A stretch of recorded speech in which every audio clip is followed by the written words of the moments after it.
Welcome to commerce पाठशाला।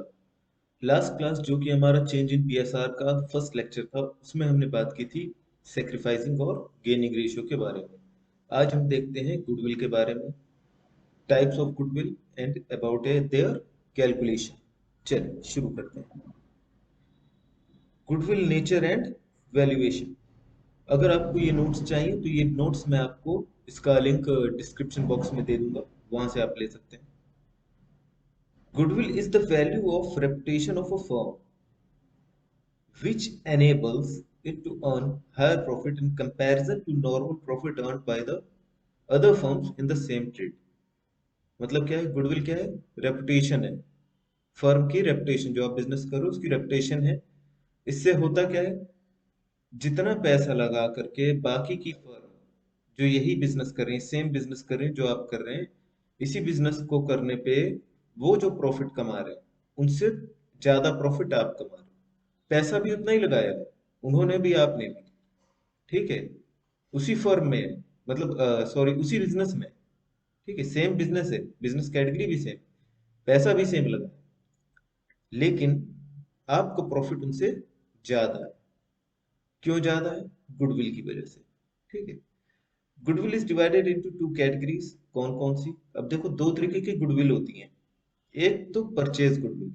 Purchase goodwill मतलब जो हमने सीधे खरीद ली। जैसे कि फॉर एन एग्जांपल, टाटा ने, Tata the most reputed person, Tata ने एक्वायर किया किसको? जैगुआर को। तो क्या खाली नेटवर्थ दे दी होगी इसकी? कहने का मतलब क्या, खाली जितनी कैपिटल लगी उतनी कैपिटल दे दी होगी जैगुआर को? जैगुआर वाले ने टाटा से गुडविल का भी पैसा लिया होगा। ठीक है। ये तो रही बात कंपनी की, ये तो कंपनीज थी। ठीक है। तो ऐसी फर्म में भी होता है। अगर आप किसी की फर्म खरीद रहे हैं, ठीक है, चला चलाया बिजनेस किसी का खरीद रहे हो, तो उसके उसके गुडविल का पैसा दोगे, वो अपने गुडविल का पैसा मांगेगा आपसे। दूसरी होती है सेल्फ जनरेटेड गुडविल, या इसी को क्या कह देते हैं हम? इनहेरिटेड। जैसे कि आपके पापा बिजनेस कर रहे हैं, आपके पेरेंट्स बिजनेस कर रहे हैं, उनके बिजनेस को आपने ज्वाइन कर लिया, तो आपको गुडविल बनाने की जरूरत नहीं पड़ी, आपको वो इनहेरिटेडली मिल गई। ठीक है। या फिर आपने खुद अपना बिजनेस स्टार्ट किया, 10 साल, 15 साल, 20 साल बीत गए, तो मार्केट में एक रेपुटेशन बन गई आपके बिजनेस की। वो आपने कहाँ खरीदी है? नहीं, वो आपने सेल्फ जनरेट की है। ठीक। अब होता क्या है कि परचेस्ड गुडविल की वैल्यू तो हमें पता चल जाती है क्योंकि इसको पैसा दे के खरीदा है, लेकिन सेल्फ जनरेटेड की गुडविल हमें नहीं पता चलती। ठीक। चलिए, एज पर अकाउंटिंग स्टैंडर्ड 26, शायद एग्जाम में कभी पूछ ले, ध्यान रख लेना, वैसे नॉलेज के लिए भी अच्छा। और हायर क्लासेस में, हायर क्लासेस मतलब हायर कोर्सेज में आपके ये आते हैं accounting standards. 26 accounting standard intangible assets का है। ठीक है, intangible assets. It is not recorded in the book of account because consideration in money और money worth is not been paid for it. Self generated goodwill को हम record नहीं करते हैं। क्यों? क्योंकि इसका मनी वर्थ में कुछ भी पे नहीं किया होता है, नॉन मॉनिटरी रह जाता है। Need for the valuing goodwill. whenever the mutual rights of the partner changes, the partner which makes sacrifice must be compensated. The basis of compensation is goodwill, so we need to calculate a goodwill। अब इसका मतलब नहीं समझ पा रहे होगे क्या कह रहा है। ठीक है। जब mutual rights of partner change होती हैं, जैसे कि हमने अभी प्रीवियस लेक्चर में देखा था, change in profit sharing ratio. पहले 1:1 था, फिर 1:2 हो गया, या फिर 1:1 था, नया पार्टनर आ गया, 2:3:4 हो गया, profit sharing sharing ratio change हो गया, मतलब इनके राइट्स चेंज हो रहे हैं। ठीक है। तो ऐसे में क्या होता है, हमने देखा था कोई पार्टनर गेन करता है, कोई सेक्रीफाइस करता है। तो इस चेंज की वजह से जो पार्टनर को सेक्रीफाइस करना पड़ रहा है, उसको क्या गुडविल का पैसा नहीं मिलना चाहिए? कंपेंसेशन नहीं मिलना चाहिए? मिलना चाहिए, क्योंकि भाई आज तक तो वो मेहनत किया है, आज तक जो गुडविल बनी है उस गुडविल में उसकी मेहनत थी। ठीक है, तो यहाँ पे क्या होगा, जो गेनिंग पार्टनर है वो कंपेंसेट करेगा सेक्रीफाइसिंग पार्टनर। ठीक है, यहाँ पे यही कह रहा है, when ever the mutual rights of partner change, जब म्यूचुअल राइट चेंज होती है, the party which make sacrifice, जो पार्टी सेक्रीफाइस कर रही है, मतलब जो पार्टनर सेक्रीफाइस कर रहा है उसको कंपेंसेट करना चाहिए, मतलब उसको कंपेंसेशन मिलना चाहिए। कौन देगा compensation? Gaining partner. Gaining partner उसको कंपेंसेशन देगा। कब चेंज होते हैं म्यूचुअल राइट्स? जब कोई रिकॉन्स्टिट्यूशन होता है। रिकॉन्स्टिट्यूशन के रीजंस मैंने आपको बताए थे, change in PSR, admission of partner, retirement, death of partner, amalgamation of two firm, मतलब एमलगमेशन मतलब जुड़ जाना। ठीक है, एक फर्म एक्स है दूसरी फर्म वाई है, दोनों साथ में मिलकर एक फर्म हो गई। When the partnership firm is sold, जब पार्टनरशिप फर्म को हम बेच देते हैं, तो ऐसे में क्या होता है, म्यूचुअल राइट्स चेंज हो जाते हैं। अब मेथड्स देखते हैं, methods of valuation of goodwill. ठीक है, कौन कौन से मेथड है? एक होता है आपका एवरेज प्रॉफिट मेथड, सेकंड होता है सुपर प्रॉफिट, एंड थर्ड होता है कैपिटलाइजेशन मेथड। देखो, average profit method, in this method goodwill is calculated on the basis of number of past years. Average of such profit is multiplied by agreed number of years. Formula, exam में formula जरूर लिखना अगर goodwill की calculation पूछ रहा है आपसे, क्योंकि formula also contains a mark. चलिए, यहाँ पे गुडविल का फॉर्मूला क्या हो जाएगा? Goodwill is equal to average profit multiply by number of year of purchase. Number of year of purchase का मतलब क्या है? Number of year purchase means how many years the firm will earn same amount of profits in future. भविष्य में कितने साल तक इसी रेट से प्रॉफिट अर्न करती रहेगी कोई फर्म। ठीक है, एवरेज प्रॉफिट कैसे निकालेंगे? जितने भी साल का प्रॉफिट आपको दिया है, सपोज 5 इयर्स का प्रॉफिट दिया है, तो सारे प्रॉफिट को जोड़ दो, कुछ अमाउंट आ जाएगी X Y Z divided by 5। Average, जैसे नॉर्मली आप एवरेज निकालते हैं। ठीक है, नंबर ऑफ ईयर आपको क्वेश्चन में मेंशन किया होगा, इसके ऊपर हम अभी आगे जाकर के क्वेश्चन देखेंगे। ठीक है, अब यहाँ पे ध्यान रखना कुछ चीजों का। Abnormal income of the year should be deducted, abnormal loss should be added back। ये क्यों कर रहे हैं और क्या कर रहे हैं? देखो, सपोज करो आपके 3 इयर्स का प्रॉफिट है। पहले ईयर का प्रॉफिट है 10,000, दूसरे ईयर का प्रॉफिट है 20,000, एंड थर्ड ईयर का प्रॉफिट है 40,000। अब कह रहा है कि जो सेकेंड ईयर, सेकेंड ईयर इसमें हमको एबनॉर्मल लॉस हो गया।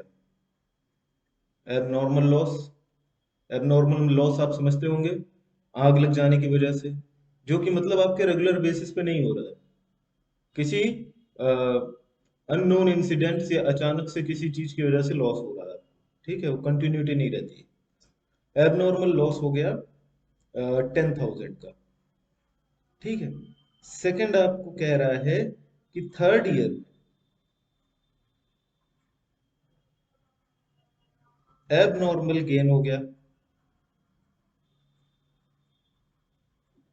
20,000 का।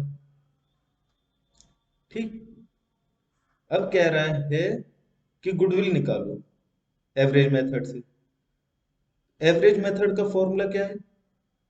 Average profit multiply by number of year of purchase.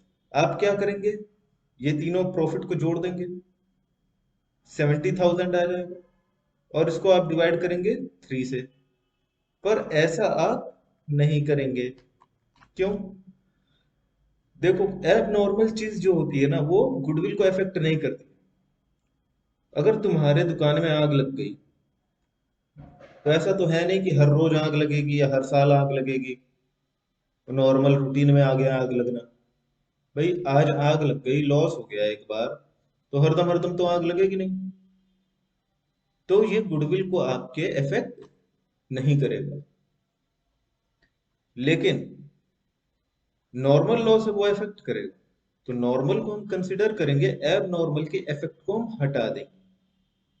ठीक ऐसे ही एब नॉर्मल गेन अगर आपको हो रहा है तो उस गेन को हम कंसिडर नहीं करेंगे। ठीक है। तो यहाँ फर्स्ट ईयर का प्रॉफिट तो आप कितना ले लेंगे, 10,000। ठीक है। सेकेंड ईयर का प्रॉफिट कितना लेंगे, लॉस हुआ था 10,000 का, अगर ये लॉस ना होता तो 20,000 का प्रॉफिट की जगह 30,000 का प्रॉफिट होता आपका। तो यहाँ पे 30,000 का प्रॉफिट लेंगे। फिर थर्ड ईयर में 40,000 का प्रॉफिट हुआ, लेकिन क्या कह रहा है, एब नॉर्मल गेन है। एब नॉर्मल गेन हरदम हरदम तो होगा नहीं, तो इसके इफेक्ट को हटा देंगे। मतलब हमारे पास कितने का प्रॉफिट है, 20,000 का थर्ड ईयर में। टोटल कितना हो गया, 60,000। एवरेज निकालेंगे, 60,000 divided by 3 is equal to 20,000। और क्वेश्चन में आपको number of year of purchase दिया होगा, 20,000 जो आपका एवरेज आया है, इसको मल्टीप्लाई कर देंगे number of year of purchase. Suppose it is 2, तो आपकी गुडविल हो गई 40,000। ठीक है। तो ये एब नॉर्मल्स के इफेक्ट को हटाने के बारे में बता रहा था यहाँ पे। अब देखो, जो एवरेज प्रॉफिट मेथड होता है ना, एवरेज प्रॉफिट मेथड, ये जो हम पढ़ रहे हैं, इसे में कभी कभी क्वेश्चन कह देता है वेटेड एवरेज प्रॉफिट से क्वेश्चन को लगाओ। तो फॉर्मूला आपका वैसे ही रहेगा। क्या हो जाएगा, goodwill is equal to average profit की जगह हो जाएगा weighted average profit multiply by number of year of purchase. और वेटेड एवरेज कैसे निकलेगा, total product divided by total weights. ठीक है। अब टोटल प्रोडक्ट और टोटल वेट्स कैसे निकलते हैं, सपोज फर्स्ट ईयर का प्रॉफिट 10,000 है, सेकेंड ईयर का प्रॉफिट 20,000 है, और थर्ड ईयर का प्रॉफिट 30,000। ठीक है। आपको क्वेश्चन में वेट दिया होगा, और अगर वेट नहीं दिया होगा तो आप अपने आप से एज्यूम कर लेंगे। चलिए,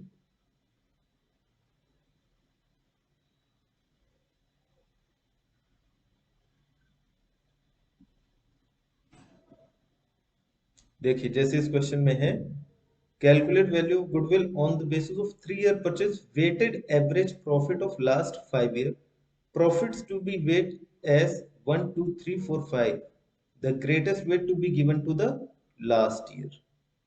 ठीक है। अगर आपको क्वेश्चन में नहीं भी मेंशन है तब भी आप यही करेंगे। ठीक है। देखिए,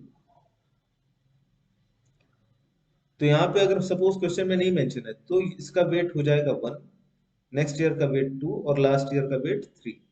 greatest weight to last year, इसको मल्टीप्लाई करेंगे।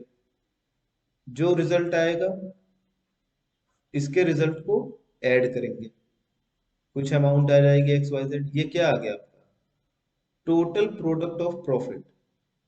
ठीक है। Divided by total weight, total weight कितना हो गया, 3 + 2 + 1 6। ये 6 क्या आ गया आपका, टोटल वेट। ठीक है।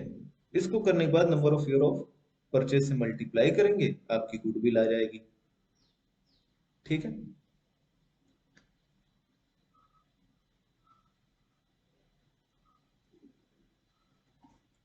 Weighted average profit method is considered better than simple average profit method because it assigns more weightage to the profit of the latest year, which is more likely to be earned in future. इसको ज्यादा better माना जाता है average profit method से। क्यों, क्योंकि जो last year होता है उसको ज्यादा वेटेज दी जाती है। ठीक है। और जो लास्ट ईयर है वो मोर कंसिडरेबल प्रॉफिट होता है, कि अब ऐसा ही प्रॉफिट फ्यूचर में होगा। जैसा प्रॉफिट पिछली साल हुआ था वैसा ही अगले साल में होगा। 10 साल पहले जो प्रॉफिट हुआ था वो लेस कंसिडरेबल रहता है। ठीक है। तो इसलिए इसको ज्यादा प्रायोरिटी दी जाती है। फिर आता है आपका सुपर प्रॉफिट मेथड। अब भाई सुपर प्रॉफिट मतलब ऊपर का प्रॉफिट, सुपर प्रॉफिट मतलब ऊपर का प्रॉफिट, ऊपर का प्रॉफिट मतलब आप कमा रहे हैं 1 लाख रुपए लगा करके, 1 लाख रुपए आपने अपने बिजनेस में लगाया और आपकी अर्निंग है 10,000। अदर फर्म्स जो हैं वो भी 1 लाख लगाए हैं, लेकिन उनका प्रॉफिट है 8,000। आप कितना ज्यादा कमा रहे हैं, कितना ऊपर का प्रॉफिट कमा रहे हैं? 2,000, 2,000 आप एक्स्ट्रा अर्न कर रहे हैं। ये बाकी लोगों से ज्यादा क्यों कमा रहे हैं? गुडविल की वजह से। ठीक है, चलिए देखते हैं यहाँ पे गुडविल का प्रॉफिट फॉर्मूला क्या होगा। Goodwill is equal to super profit multiply by number of year of purchase. Super profit क्या है? Average minus normal profit. ठीक है, या तो एवरेज या फिर एक्चुअल। अगर एवरेज क्वेश्चन दिया है तो एवरेज, नहीं तो फिर क्या हो जाएगा? एक्चुअल जो प्रॉफिट दिया है। ठीक, तो ये हमारा एक्चुअल प्रॉफिट था और ये हमारा नॉर्मल प्रॉफिट था। अगर क्वेश्चन में डायरेक्ट दिया है ठीक है, डायरेक्ट नहीं दिया है तो नॉर्मल प्रॉफिट कैसे निकालोगे? Normal profit capital employed multiplied by normal rate of return divide by 100। Other firms ने कितनी कैपिटल लगाई? 10 लाख, 1 लाख, सॉरी 1 लाख। ये कितना परसेंट इस पे रिटर्न कमा रहे हैं? क्वेश्चन में मेंशन किया होगा। नॉर्मल रेट ऑफ रिटर्न 8%, तो 8/100 हो जाएगा, ये आ गया 8,000। ठीक है, ये हो गया आपका नॉर्मल प्रॉफिट। ठीक है, कैपिटल एम्प्लॉयड कैसे निकालेंगे? Capital employed is equal to capital plus free reserve minus fictitious assets if any. ठीक है, और इसकी और भी मेथड्स कैलकुलेशन के आप देखेंगे रेशियोज वगैरह के चैप्टर में, जो आपके थर्ड बुक में आएंगे कंपनीज में। ठीक है, एनालिसिस ऑफ फाइनेंशियल स्टेटमेंट में। ठीक, और भी कैपिटल एम्प्लॉयड का मतलब आपको पता है कि वो लागत जो आपने अपने बिजनेस में लगाई। ठीक, चाहे वो कैपिटल के माध्यम से हो चाहे रिजर्व्स के माध्यम से हो। ठीक, किसी भी रूप से हो। तो ये तो था सुपर प्रॉफिट, मतलब ऊपर का प्रॉफिट। अब आते हैं हम कैपिटलाइज्ड मेथड। अब कैपिटलाइज्ड मेथड के अंदर दो तरीके से हम गुडविल निकाल सकते हैं, चाहे तो एवरेज प्रॉफिट को यूज करके या फिर सुपर प्रॉफिट को यूज करके। ठीक है, अब यहाँ पे जो आपका capitalization by using average profit method, इसमें जो आपका गुडविल का फॉर्मूला होता है वो हो जाता है capitalized value minus capital employed. देखिए, ये रहा गुडविल का formula. Capitalization value under capitalization method by using average profit. ठीक, ये फॉर्मूला होगा। अब कैपिटल एम्प्लॉयड तो मैं आपको बता चुका हूं क्या है। Capital plus reserve surplus minus fictitious assets. Capitalised value of average profit ये क्या है? आप जो प्रॉफिट कमा रहे हैं उतना प्रॉफिट कमाने के लिए बाकी की फर्म्स कितनी कैपिटल लगा रही होगी। आप अगर 1 लाख, अभी हम सीधी सीधी बात कर रहे थे कि हम 1 लाख लगा रहे हैं, ठीक है, तो हम कितना कमा ले रहे हैं? 10,000। बाकी लोग 1 लाख लगा रहे थे, कितना कमा रहे थे? 8,000। अब हम उल्टा चीज कर रहे हैं कि अगर बाकी लोगों को 10,000 कमाना है, to earn 10,000, how much capital should be employed by other firms। तो बाकी की फर्म्स कितना पैसा लगाएं कि वो 10,000 कमा ले। क्वेश्चन में आपको रेट दिया होगा कि नॉर्मली कितनी अर्निंग हो रही है मार्केट में। ठीक है, सपोज करिए कि नॉर्मल अर्निंग मार्केट में हो रही है 5% या 8% ही हम ले लेते हैं। ठीक है, 10,000 आप कमा रहे हैं, डिवाइडेड बाई 8 मल्टीप्लाइड बाई 100। ठीक है, अगर आप 8% पे 10,000 कमा रहे हैं तो टोटल कैपिटल आपकी कितनी होनी चाहिए? उसको निकालने के लिए हम क्या कर रहे हैं? Profit divided by normal rate of return multiplied by 100। ठीक है, कितना आ जाएगा?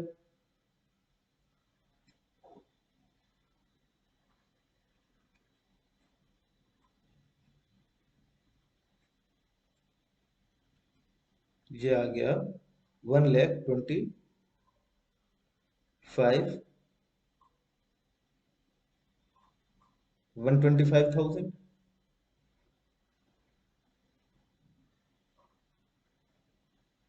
ठीक है, तो आपकी गुडविल कितनी हो गई?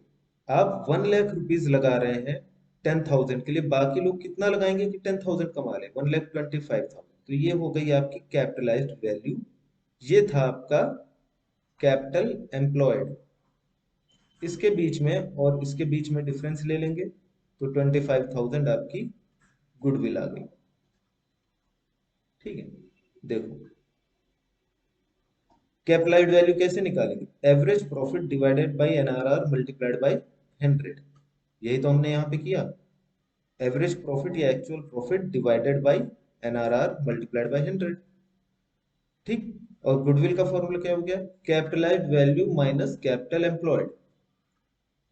ये हमारी कैपिटलाइज्ड वैल्यू थी 1,25,000, ये हमने फाइंड कर ली।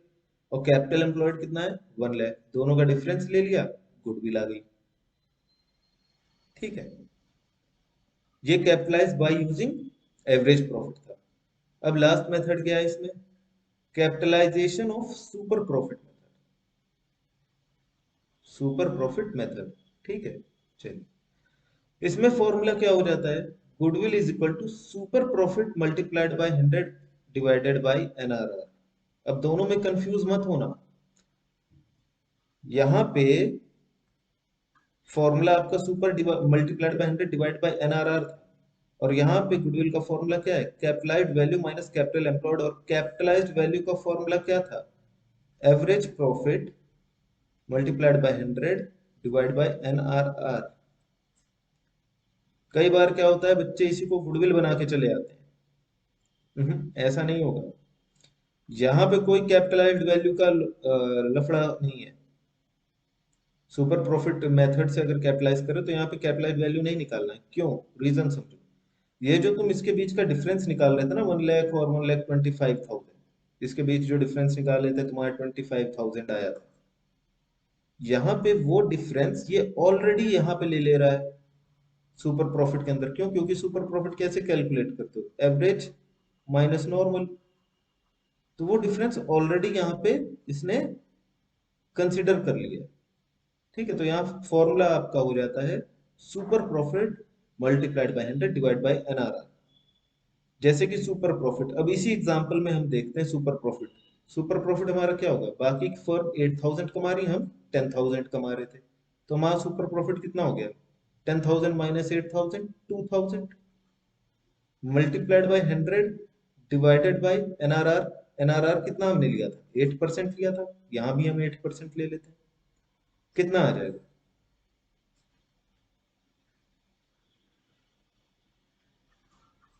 1,000 और ये 25। ठीक है, कितना आ गया? 25 into 1,000, 25,000। ठीक है, तो इससे भी हमारा वही गुडविल आ रहा है सुपर प्रॉफिट से, और इससे भी capitalised value minus capital employed करके भी 25,000 आ रहा है। बात समझे? यहाँ पे बच्चे कंफ्यूज हो जाते हैं कि यहाँ तो सुपर प्रॉफिट इंटू 100/NRR है। ठीक है, तो एवरेज में भी यही होगा? नहीं, अगर खाली यही करके आ गए, तुम सिर्फ इतना करके आ गए, तो ये गुडविल नहीं कैलकुलेट की, ये तुम कैपिटलाइज्ड वैल्यू फाइंड आउट करके आ गए। ठीक है, चलिए